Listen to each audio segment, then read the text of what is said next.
a todo este tema desde el punto de vista del mundo del trabajo.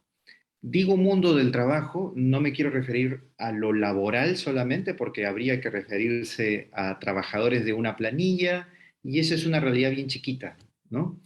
En realidad el mundo del trabajo, las normas laborales, la dinámica de las actividades productivas y la situación de lo laboral está más allá del contrato de un trabajador, de una empresa principal o de un contratista.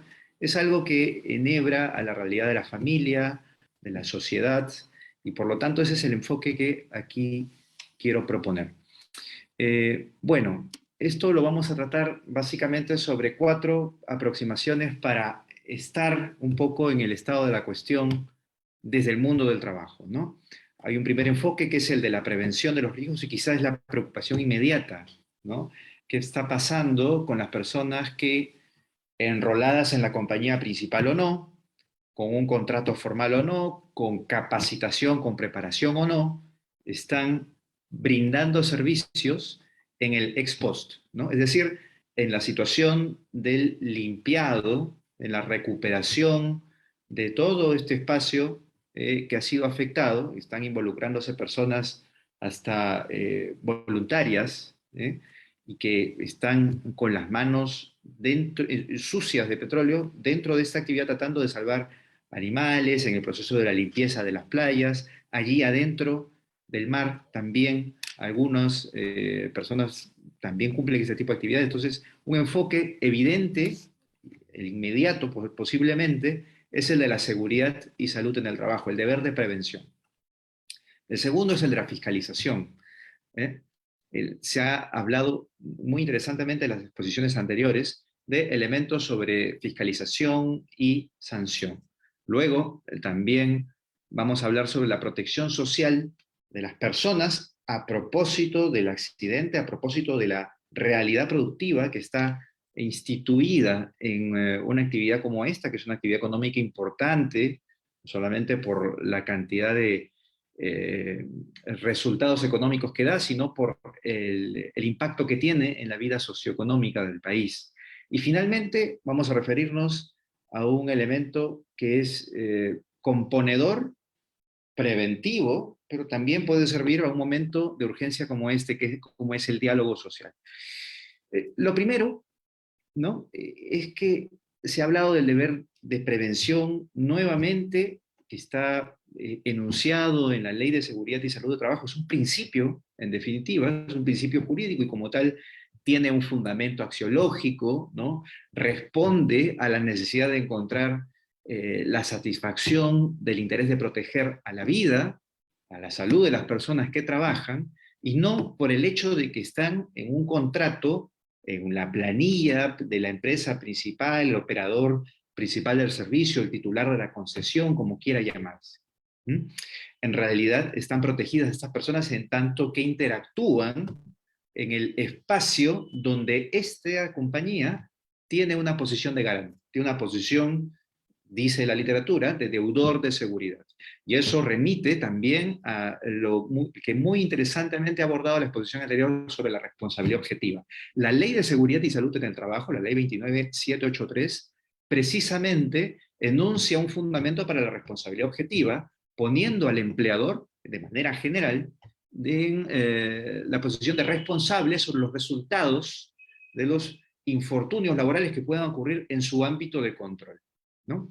Y esto conecta con lo ya explicado sobre la necesidad de afianzar determinados derechos fundamentales, determinados intereses que se entienden prevalentes, y así despertar cosas como el cumplimiento, una hoy llamada cultura de cumplimiento, ¿no? Y orientar un poco a las actividades empresariales a tomarse en serio determinados bienes, determinados valores constitucionales, de manera tal que cuando no se responde adecuadamente y eficazmente a las necesidades de protección de esos valores, hay una consecuencia que es precisamente un sistema que hace responsable, ¿sí?, al empleador por estos infortunios. Accidentes de trabajo, enfermedades profesionales, están allí como consecuencias que se quieren evitar y por lo tanto un sistema relajado de prevención, un sistema de gestión de riesgos que el empleador afronta muy laxamente,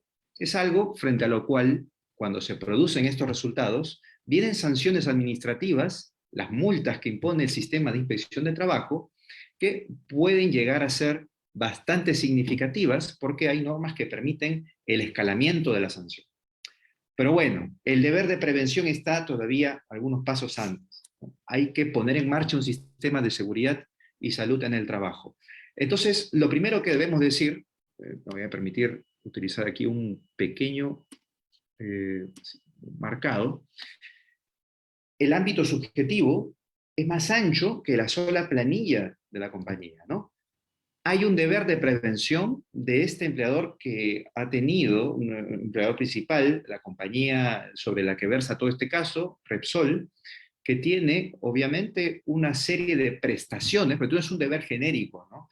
Recae en prestaciones específicas. Si hay una empresa contratada para efectuar la limpieza, por ejemplo, ese deber, por mandato de la Ley de Seguridad y Salud en el Trabajo, también termina involucrando tanto al empleador de esa contratista especializada en la limpieza en alta mar, por ejemplo, de los residuos de petróleo, como a la empresa principal esta, Repsol, que contrata esos servicios. Ese es el diseño que tiene la Ley de Seguridad y Salud en el Trabajo. Establece deberes en el empleador específico de esa planilla, ¿sí? Pero también en esta suerte de empleador indirecto, como refiere la literatura laboralista, que se beneficia de aquella actividad.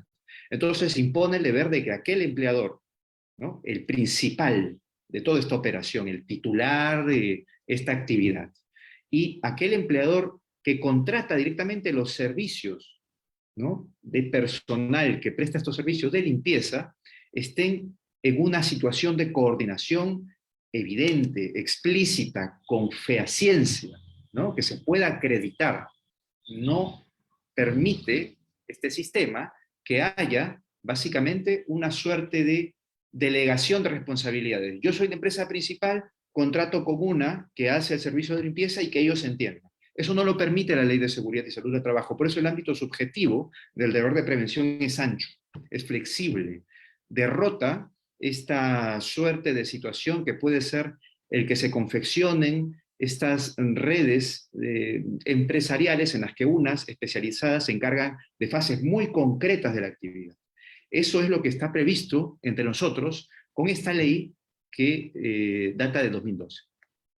Luego, ¿es necesario que haya un centro de trabajo, una fábrica, muros para que esto se aplique? Pues no. Esto se puede aplicar en cualquier lugar en donde se presten servicios, de manera que sacamos del panorama la idea de un centro de trabajo fabril, ¿no? Oficinas, qué sé yo, no. Puede ser un espacio abierto también donde el deber de prevención se tiene que manifestar. Y más aún si esto está, digamos, estamos viendo, por ejemplo, en la imagen detrás, en la foto, personas que están en la franja costera trabajando expuestos frente a una radiación solar alta, frente a riesgos de inhalación de sustancias químicas que han estado ahí empujadas por las olas, en fin. Entonces, el sistema de gestión de seguridad y salud en el trabajo implica que todos estos riesgos que han aparecido ahora, nuevos, que no estaban de ordinario en la actividad del procesamiento del crudo, deben ser adecuadamente establecidos por este empleador en función de su deber de prevención. Este deber genera prestaciones al compás de cómo se va transformando la actividad productiva. Hoy día no es más una actividad productiva que esté encaminada en procesar el crudo y llevarlo a cierto lugar donde se procesa de otra forma para su comercialización. No. Además de ello, hay labores de contingencia, labores, digamos, paliativas y recuperativas que tienen que ponerse en marcha y sobre las cuales el deber de prevención también aterriza. Entonces, la seguridad y salud en el trabajo se manifiesta con fuerza, además, en este momento.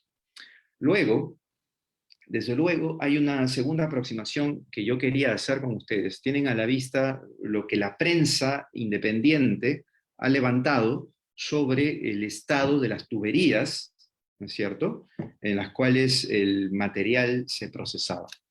Un estado realmente lamentable, ¿no?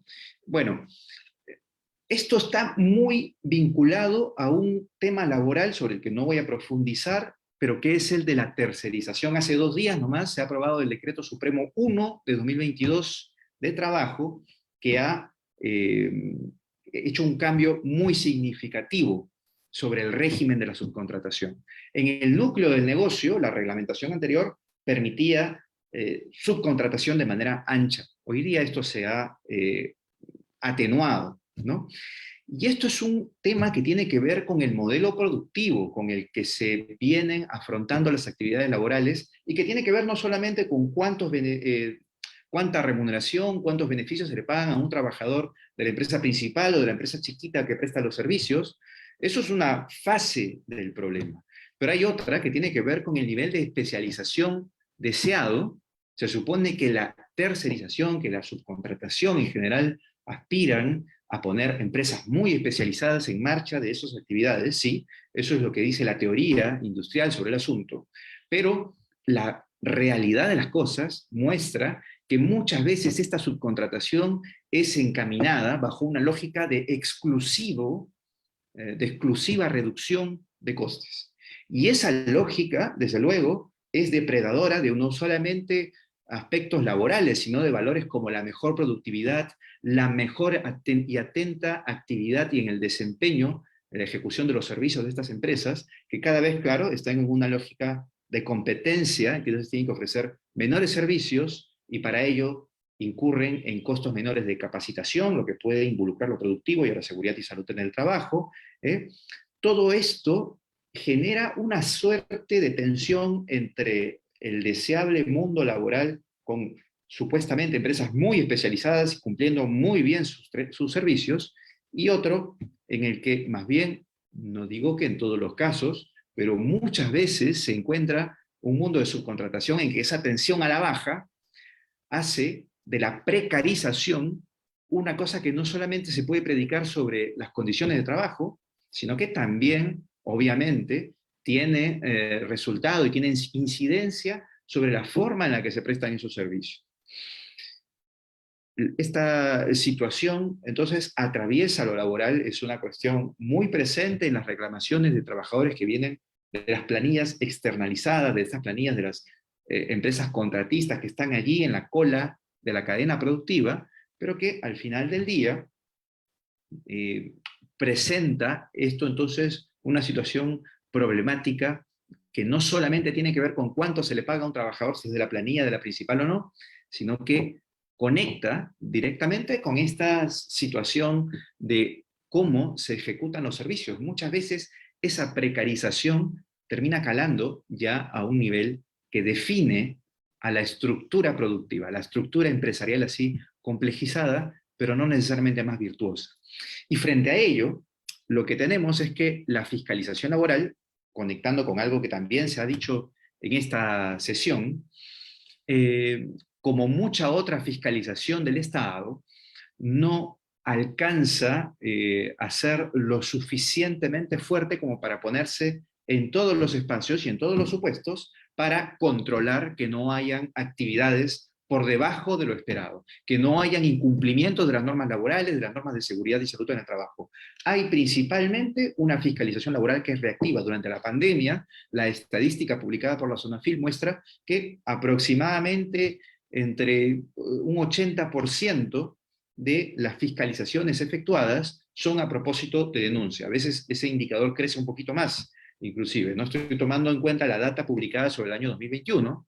Veremos cómo sigue esta evolución, pero esto es totalmente consistente con el modelo reactivo que se ha impuesto entre nosotros, donde la fiscalización laboral fundamentalmente reacciona a denuncias.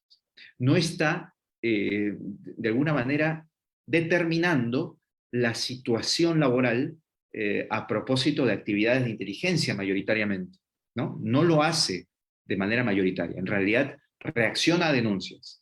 Y reacciona a denuncias que se dan además en un ámbito bastante limitado, que es el de la formalidad. Entonces hay una suerte de, no quiero usar la palabra distracción, pero sí quizá un acaparamiento en ciertos ámbitos de la fiscalización laboral, cuando ésta debiera ser una que cumpla con vigilar más ampliamente las relaciones laborales. Y moviéndonos la tercera dimensión de las que yo había venido a hablarles, están los sistemas de protección social frente a situaciones azarosas, ¿no? La verdad es que este es un asunto en el que nuestro país está en un gran debe, ¿no? Es un asunto en el que nuestro sistema de protección social se ha visto tremendamente sacudido por la pandemia, donde se ha visto que personas que tenían derecho a ciertos bonos de alivio durante la situación de la paralización de las actividades económicas, de la baja del empleo, de la caída del empleo digno y hasta del empleo, de cualquier tipo de empleo, ¿eh? No ha llegado a los bolsillos de las personas directamente estas actividades de subsidio, ¿no? Entonces un medio como ese, el que hoy día aparezca esta tragedia ambiental, termina también definiendo un elemento que se comporta como algo pluriofensivo, ¿no? Porque afecta la capacidad de procurarse la renta de personas como los trabajadores artesanales que operan en esa zona de la costa nuestra, y además, desde luego, les empuja a mirar hacia un Estado que no necesariamente va a activar mecanismos de tutela y de protección social automáticos. Por eso es que hay tantos plantones, hay tantos pedidos de que intervengan autoridades administrativas, autoridades políticas, que intervenga además la propia empresa para garantizar ciertos alivios. Pero claro, esos alivios no son más que eso, no son un sustituto ni para la renta de trabajo, ni desde luego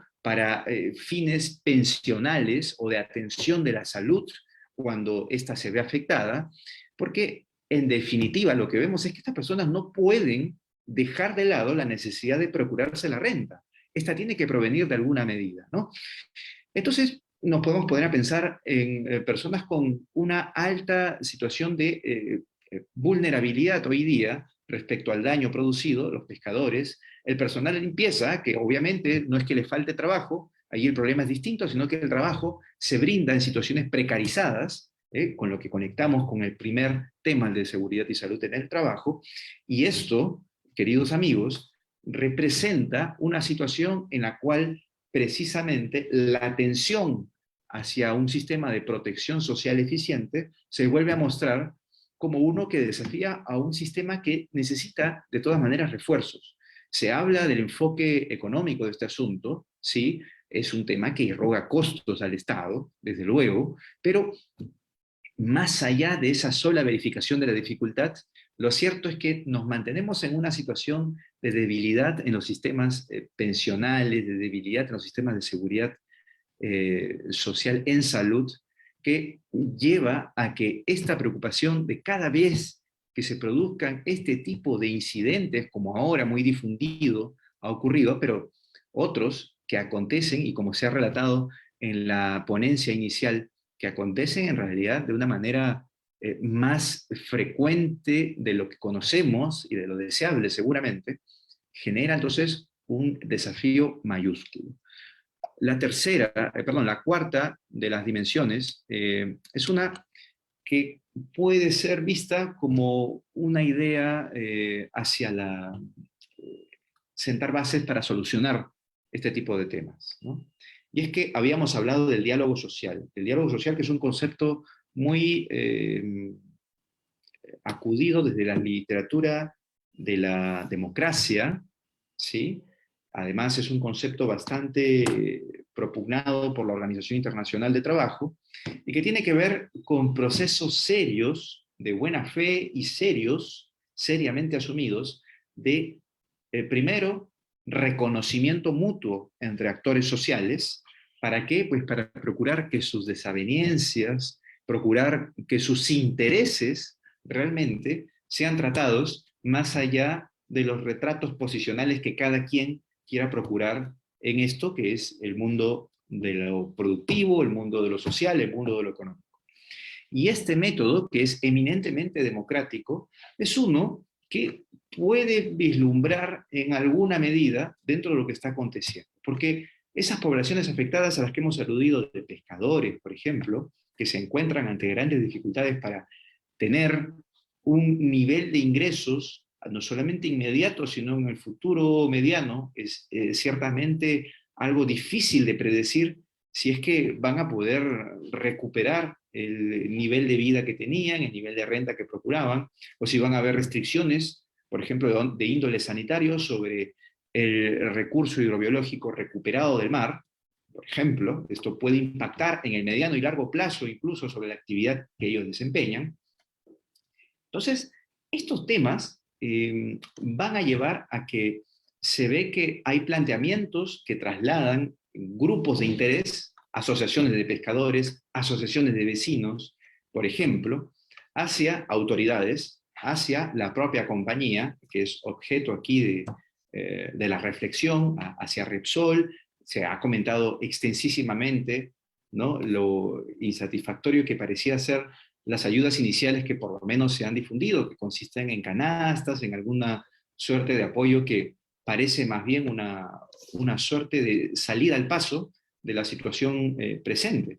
Pero en el largo plazo, este tema del diálogo social garantiza que sí, actores sociales, quien se puede identificar como una suerte de empleador con sus trabajadores, pero no solamente eso, esa dinámica del contrato de trabajo, ¿no?, el vínculo jurídico, sino otros actores de la sociedad civil. Se habla del diálogo social tripartito, donde también se involucra el Estado, y del diálogo social tripartito plus, donde otros actores de la sociedad civil pueden, desde luego, ventilar sus necesidades para un entendimiento común, legítimo, sostenible en el tiempo, y que procure armonizar situaciones de conflicto. Entonces, esto nos puede llevar a una final reflexión de balance, ¿no? Sí, el mundo del trabajo puede estar afectada por elementos que son propios, internos de las relaciones laborales, o factores externos, un desastre medioambiental. Sí, y además pueden haber dificultades económicas muy relevantes para que se pueda estructurar todo lo que la legislación protectora del trabajo, de la seguridad social, garantiza. Pero eso no enerva la situación de que estos derechos económicos y sociales, tienen que encontrar un nivel de satisfacción. El Estado es responsable sobre ello. La inacción del Estado puede generar una responsabilidad posterior, además, sobre la cual tendría que responder. Así que la inacción no es una alternativa, ¿sí? El diálogo social es un mecanismo que el Estado debiera promover extensísimamente para que se puedan tratar todas estas situaciones dentro de un canal en el que los propios interesados participen en la formulación de las respuestas, en la supervisión de las mismas, y así ello permita tener una solución sostenible en el tiempo. Es lo mínimo que podríamos esperar en un modelo democrático. Muchísimas gracias.